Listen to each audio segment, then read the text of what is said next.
प्रेरणादायक कहानियां। पछतावा।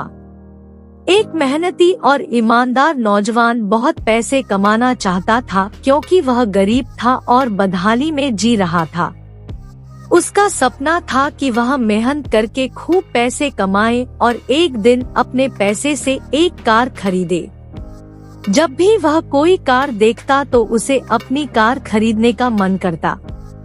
कुछ साल बाद उसकी अच्छी नौकरी लग गई, उसकी शादी भी हो गई और कुछ ही वर्षों में वह एक बेटे का पिता भी बन गया।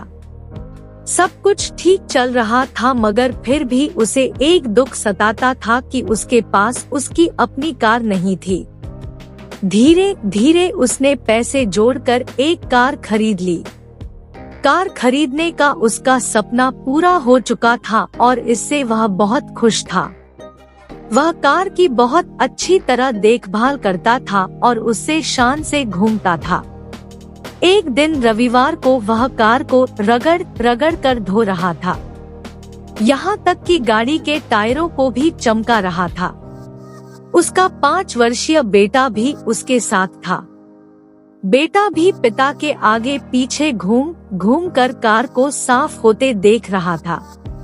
कार धोते धोते अचानक उस आदमी ने देखा कि उसका बेटा कार के बोनट पर किसी चीज से खुरच खुरच कर कुछ लिख रहा है। यह देखते ही उसे बहुत गुस्सा आया। वह अपने बेटे को पीटने लगा। उसने उसे इतनी जोर से पीटा कि बेटे के हाथ की एक उंगली ही टूट गई। दरअसल वह आदमी अपनी कार को बहुत चाहता था और वह बेटे की इस शरारत को बर्दाश्त नहीं कर सका। बाद में जब उसका गुस्सा कुछ कम हुआ तो उसने सोचा कि जाकर देखूं कि कार में कितनी खरोंच लगी है। कार के पास जाकर देखने पर उसके होश उड़ गए। उसे खुद पर बहुत गुस्सा आ रहा था। वह फूट फूट कर रोने लगा। कार पर उसके बेटे ने खुरच कर लिखा था, पापा आई लव यू।